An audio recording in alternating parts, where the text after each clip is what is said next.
Don't say one. 3, 2, un. Didn't say one, I said un. Welcome to Mike and Angela's drunk history. The drunk history of Mike and Angela. the drunk history of Mike and Angela. So, we have consumed a majority of a bottle of Sky vodka, beers, drinks at the restaurant. We're good. Wine downstairs. Wine at the reception here at the Avila La Fonda Inn. Thank you, come again. So, Mike and I met in 2003 when we worked together at WS Packaging, where this guy still works, but I left there a long, long time ago. I still work there 15 and a half years. But Man. when I worked there, I never talked to Mike. And I never talked to Angela. So. He was just a dude out there like doing work in the press room, and I was like a chick working in the customer service area doing CSR. customer servicey things. And sometimes I would go out into the press room and like look at the dudes out there working, like, yeah, America. Because the bathroom was out there, I had to go out there. And I remember that she was going out there, and I remember specifically she was wearing a black shirt and green pants with her beautiful long hair, and she was like beautiful, and I was like, dang dude, I'd hit that. That's how we met, but we were both in relationships and not looking for somebody else at that point in time. So then in 2004, we had a lot of employees that we worked with that were quitting their jobs, and there was this big party that was organized, and it was with like our favorite people that were quitting. Artie's party. She did like that one song from Janis Joplin. Our friend, rest in peace, Dan Roundtree, was playing guitar, and he was amazing, like the best guitar player ever. And I was like, do you know me and Bobby McGee? And he's like, hello, of course I do. Is there anybody who doesn't know that song that's like my age? And so he started playing. I was like, yes, yes. And I belted out the whole song because I love Janis Joplin. And I know that song and it's in my heart. And I was like, are you fucking kidding me? You fucking know that song? Are you fucking kidding me right now? You know that song? And I wasn't even with her, but like I was like totally amazed, like, are you fucking kidding me right now? Amazing. I was saying that song and it was great, and then I was like, give me that acoustic guitar, and I was like, John, John, John, John. And this guy's looking at me like, this customer service bitch is crazy.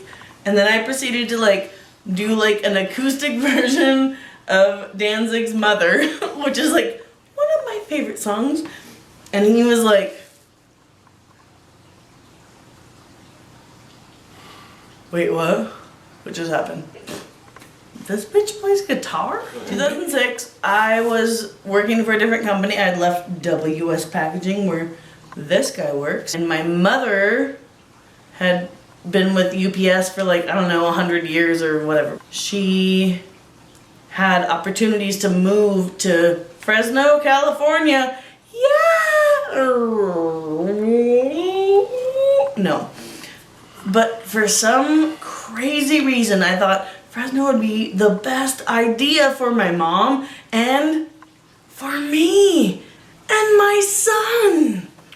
So we decided we're moving to Fresno. But yeah, she came to work and she was waiting for her last paycheck, and then we exchanged phone numbers, and I was like, hey, blah, blah, maybe I'll call you sometime and stuff. And I was like, oh, yeah, okay. see you later, maybe never. And I was like, fuck it, dude. I'm gonna call her, dude. And like, maybe, just maybe, she'd be like, hey, dude, maybe we can hang out, dude. So I was like, hey, dude, what are you doing tonight? And I'm like, do you want to like hang out tonight? And like, well, yeah, but I gotta pack my stuff tonight. So like, I'll give you a call back later. So okay. So I'm like, well, she never called me back. So I called her back, and then I was like, hey, you want to hang out? And she was like, and I'm like, yeah, like we should totally hang out. Like I know I'm moving tomorrow, but we should totally hang out tonight because we like have the same interests, and why not? So he comes over to hang out. Everything's amazing. Amazing for me because I'm like taking like dishes and like wrapping them in newspaper and packing them, and I'm like, hey, you're gonna watch me pack, but sorry about that. We got together. She moved to fucking Fresno. So he was on graveyard shift, and he's like, oh, I'm gonna come visit you because, yeah, I wanna like hang out with you, and that was like really cool with me. So he's like, boom, I'm coming to visit you. He drives from Tuscadero all the way to Fresno, and he's like, yeah, this is great. We had like an in-ground pool, in-ground hot tub. It was like, yeah. We had the hot tub all heated up, like, we're gonna have a good time. And so like my mom, she was like, yeah. She's like, I'm that dude. Mom's in the pool. I'm hanging She was out, like, dude. yeah, dude. She was like so like, she was like in it to win it. And we're like, we got this. And so I go and I'm like, I know where like the steps are, and I get into the pool and I'm like, yeah, come on, Mike, bring it on. And he's like, oh, here's where the steps are, and he steps where there's like actually no steps for like a whole entire foot. Well, I thought there was a step there, dude. I know, but there was like no steps for like at least an entire foot or more. So what happened was? What happened was? So I stepped into the jacuzzi, and I hit Mom's titties, and my beer slammed down on the ground, but luckily it didn't break. Don't know how that happened, but I got a soft landing. After all of the titties and Okay, sorry, cut the titties. Are you ready? Hold on. moving to 2007, Mike was on graveyards, and he was on graveyards for like a year and a half. And it's like he was a zombie because Nobody knows how it is to be on graveyards. Yeah, and I was thinking, dude, it would be okay, dude. I'm just like, I won't sleep here. I'll just sleep there. Okay, cool. I got this. And they're like, dude, we'll give you $1 more an hour. I'm like, $1? Wait a second. Can we do this first?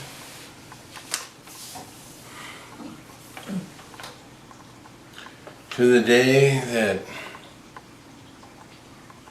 I love you so much, man. But I remember so much. I was there that day. I was like hanging out, learning the thing, and you're like, well, hey, what's up? And I'm like, hey, what's up? How you doing?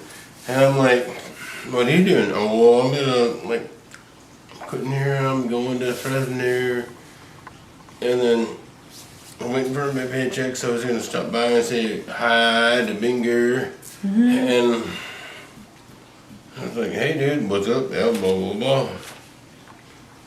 Yeah. That day changed her life.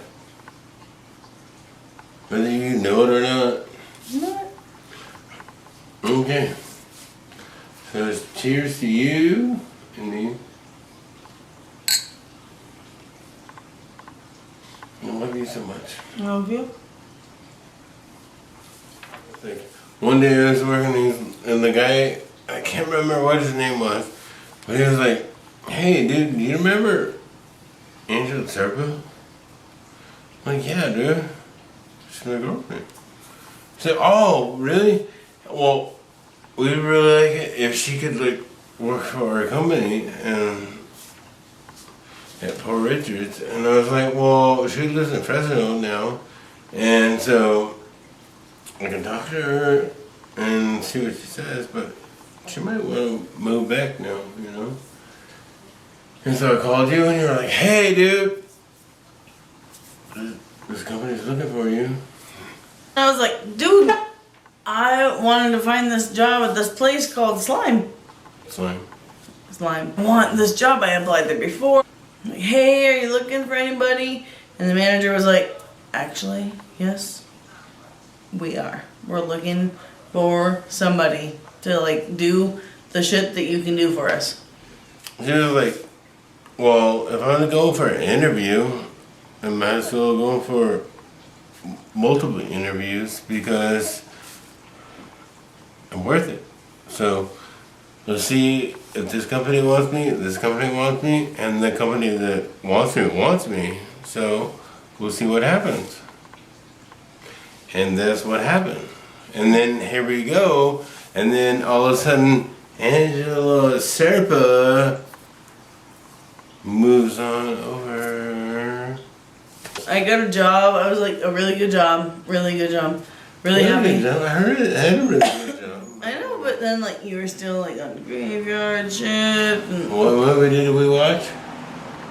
what movies? What movie? Because I never knew because I was sleeping the whole time. We watched like 50 movies. I mean, correction. I watched like at least 50 movies, and you're like. So I So can it was tell really you- rough. It was really rough.